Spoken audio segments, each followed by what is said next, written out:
Just yesterday, Nigerians died because they were stampede where they're trying to buy rice cheaper. Just yesterday, people died because they queued to buy rice cheaper. They were buying rice cheaper. That's the reason why they died.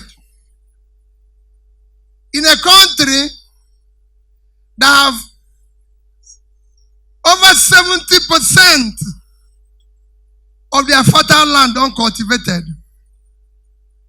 people are dying because they're selling rice to them cheaper. I was in a church this morning and they asked somebody, what is your hope for Nigeria? He said he's praying for Nigeria.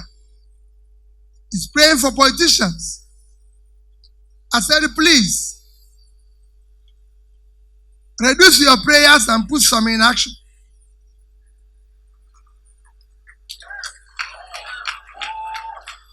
I'm a politician. I'm a politician in Nigeria. And I can tell you, please, I will tell you, reduce your prayers for us. The people you are praying for are among the most wicked people on the surface of the earth. So it is good that you reduce it and put some in action. I visited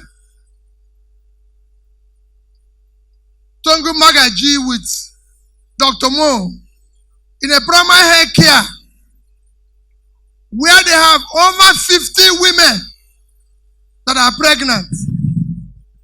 In a primary health care, over 50 women that are pregnant. That primary health care had only one staff attending to. I said over 50 is pregnant. There's other ones that are not pregnant. There were over 100 women in that place. Only one staff. And I said, Madam, I want to see all the facilities there. There had a roof that's gone off and it's raining. There was no light. It doesn't have a light. And I went into the delivery room. There was no toilet.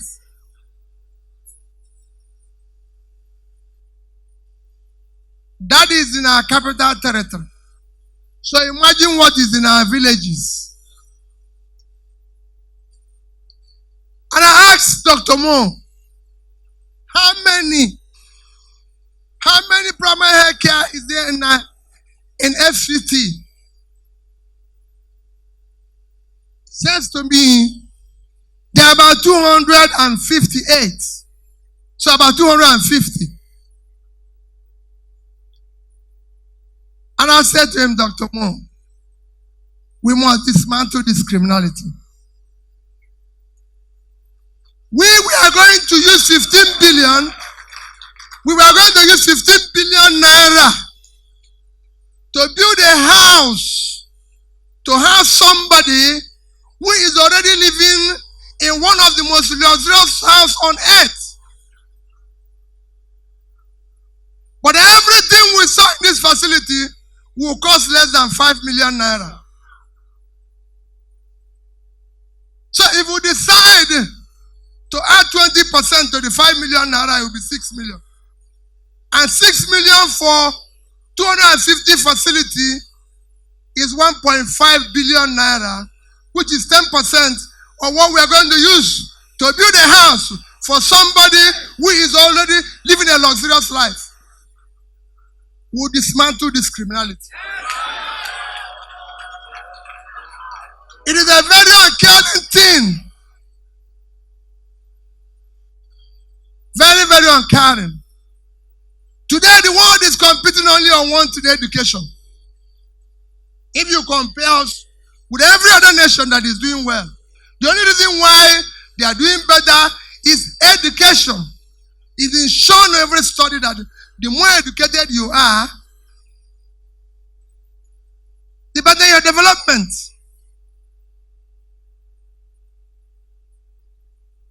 And then we have to renovate the house of the president, 6.9 billion. To buy cars, vehicles in the supplementary budget for the president, 6.9 billion. To buy cars for the first lady, 1.6. Total of 8.4 billion.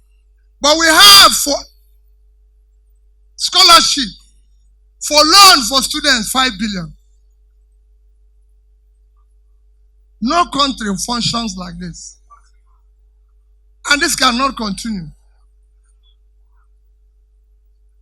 We use 21 billion naira to build a health facility in Aso Rock, where the occupants don't even go to hospital here.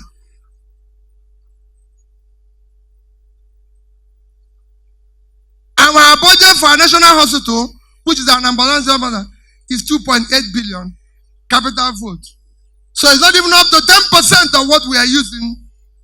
Tell me, I have served as a governor, and anybody can go and check and ask the people there. When they say they have a clinic in the lodge, and I said, you can't have it here. Go to the general hospital. If governor is sick, they carry him there. There's no reason why President of Nigeria cannot be treated in the national hospital.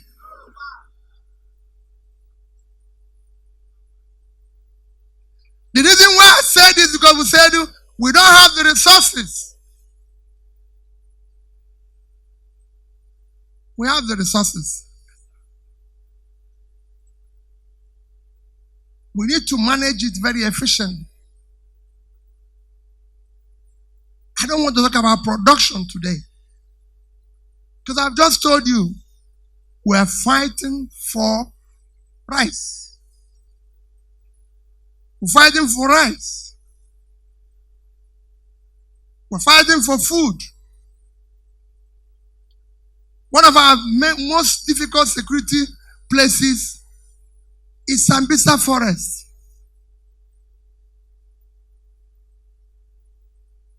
If you have traveled to anywhere in Africa, Egypt, Morocco, for part to tell me then that travels, as you travel from one city to the other, your left and your right, all you see is farm. Sambisa Forest is 660,000 square kilometers. You see me say it every day. The entire area of Sambisa is 60,000 square kilometers. That is 3 times the size of Israel. Israel is 22,000 square kilometers. Times 3, 66 and 60 is the same thing.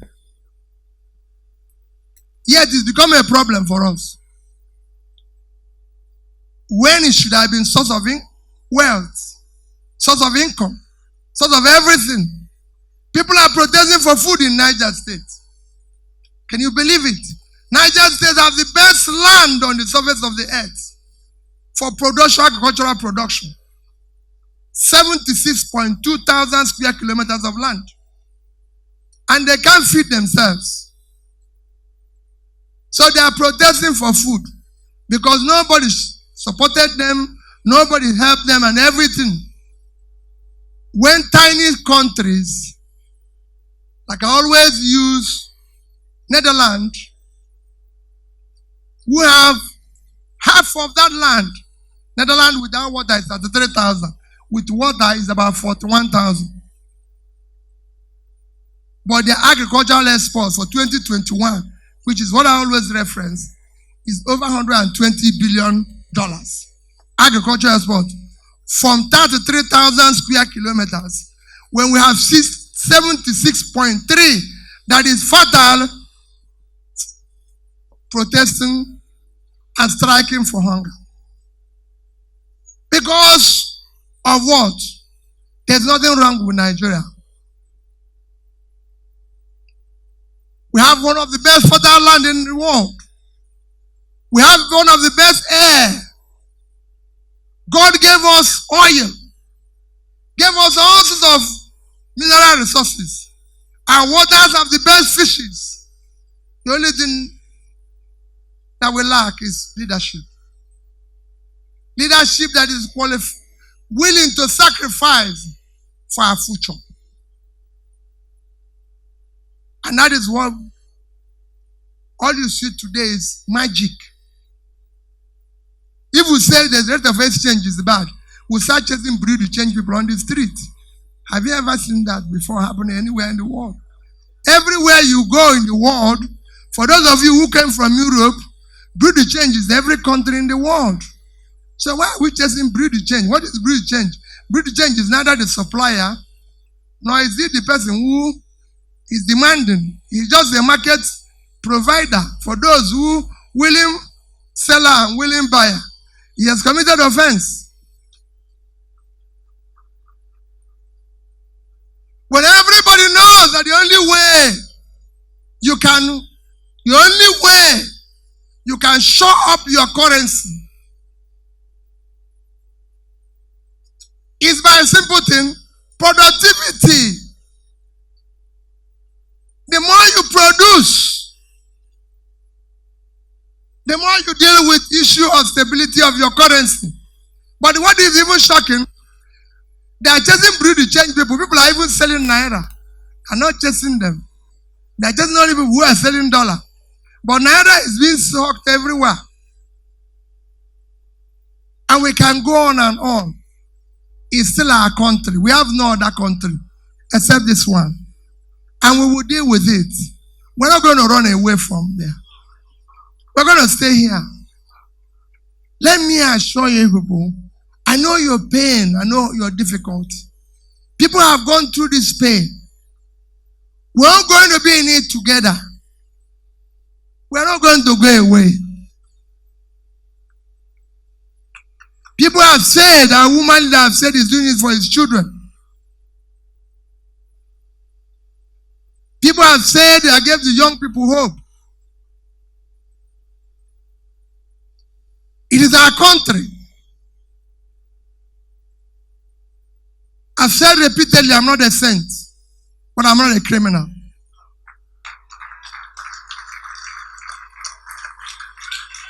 I've managed public money judiciously.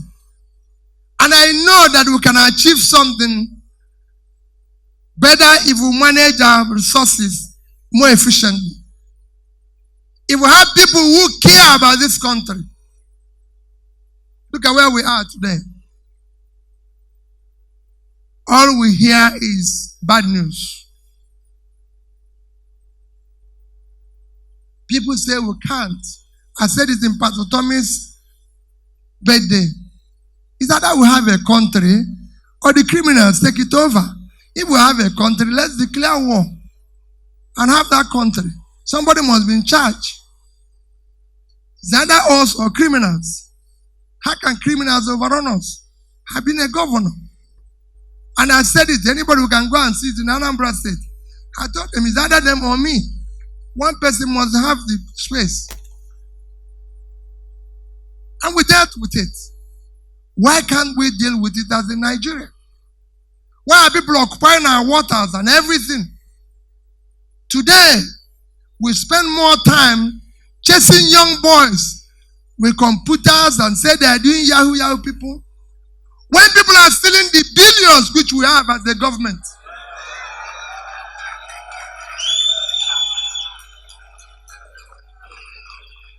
Why are we wasting our time? Why are we doing that? Why are we chasing young men all over the place? I can assure you that all the money that Yahoo people have stolen in 1 year, is not up to the amount of money that has been stolen in government in 1 day.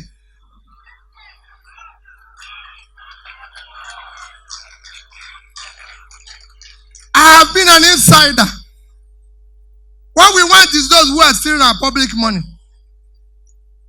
I'm not encouraging anybody to steal. But we will deal with those who are stealing our common resources first. Let's catch them first. They are the ones causing us problems. They are the ones who have a lot of money without productivity. They are the ones causing it from inflation to high rate of exchange because they have billions without productivity. Let's deal with it. We're not dealing with it. Today is our anniversary. Today, we have resolved to continue in this direction where we are. We cannot stop. Please do not stop. Do not say, it is not about me. I'm not desperate to be president of Nigeria. I'm desperate to see Nigeria work.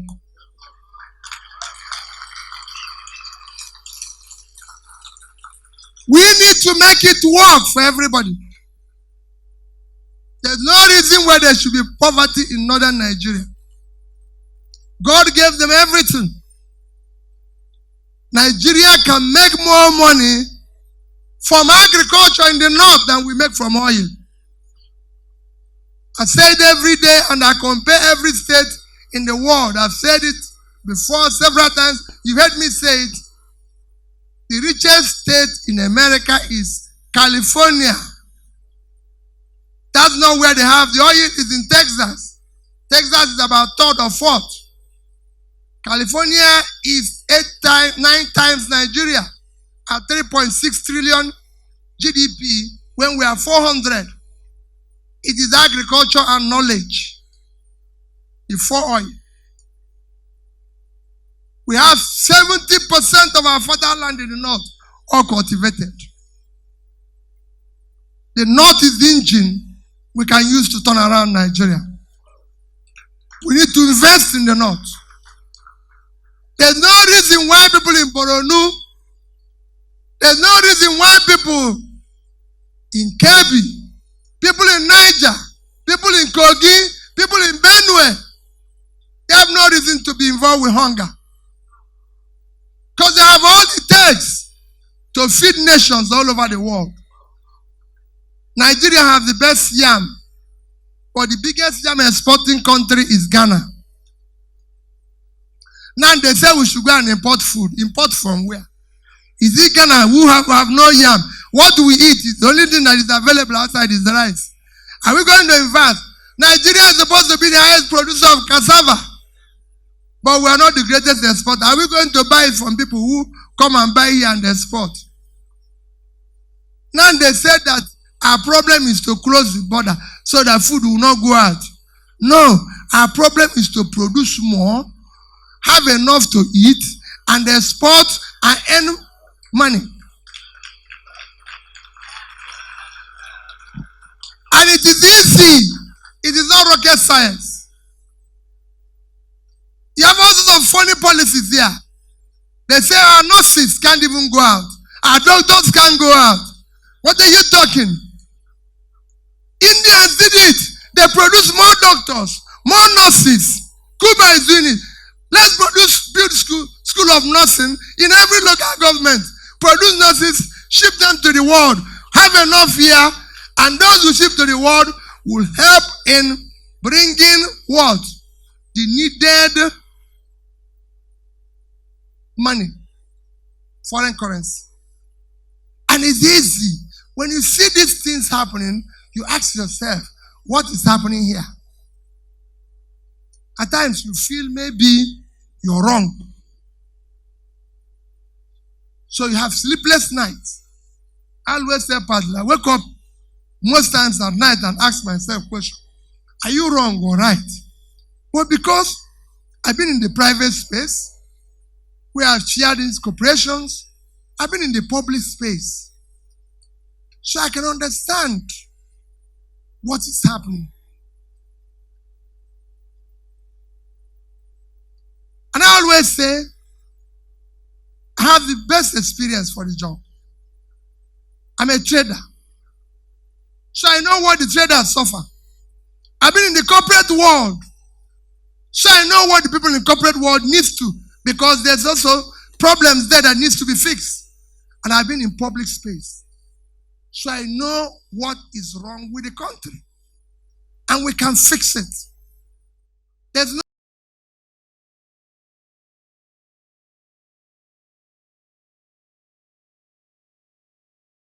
power is sophisticated in Nigeria.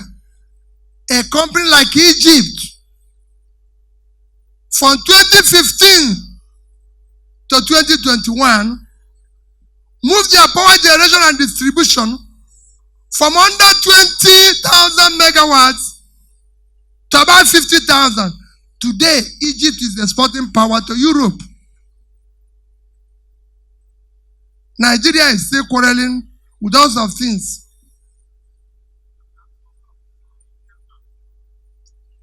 These are things you can fix that can make your country to become productive. Today we are saddled with people telling us it is about revenue. We don't have enough revenue. How can you have enough revenue when 80% of your people are poor? Revenue is a function of productivity. The more you produce, the more revenue you make. Can you go to market and without anything to sell and people will pay you? You have to have something to sell. It's only in Nigeria people want to go to market without anything to sell and come back with money. We cannot continue in that direction.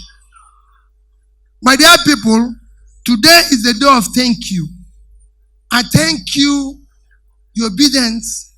I thank you, those who supported us. I thank you most sincerely from the bottom of my heart and on behalf of those who have worked hard.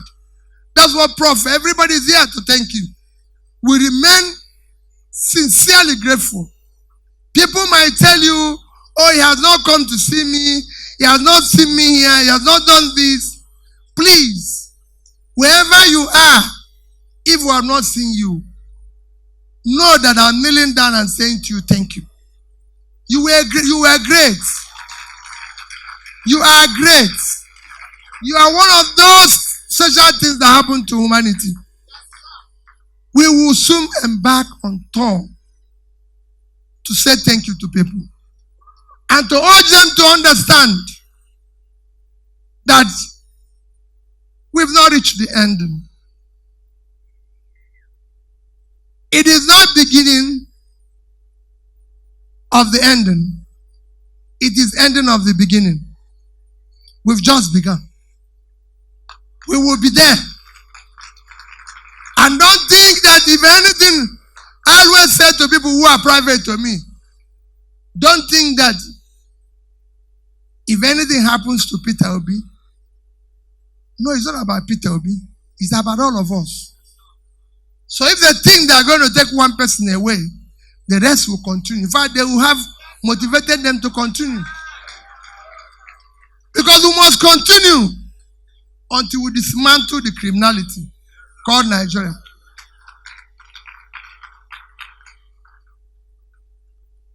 We cannot continue this way.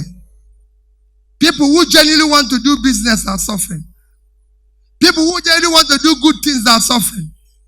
When people who are selling, when thieves are living in affluence, it cannot be. Nigerians are dying buying rice because they say rice is cheaper.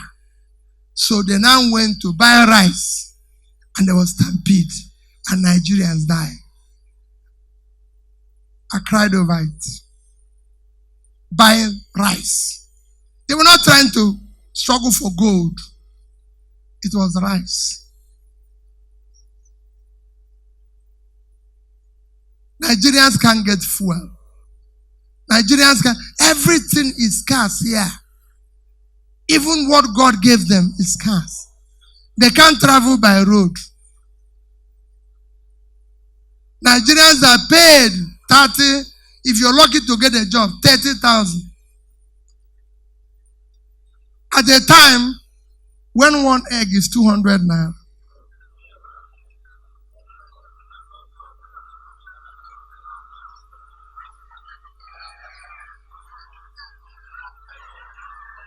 At the time pure water is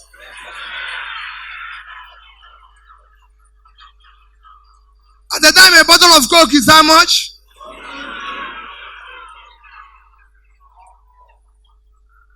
Tell me. And bread is how much?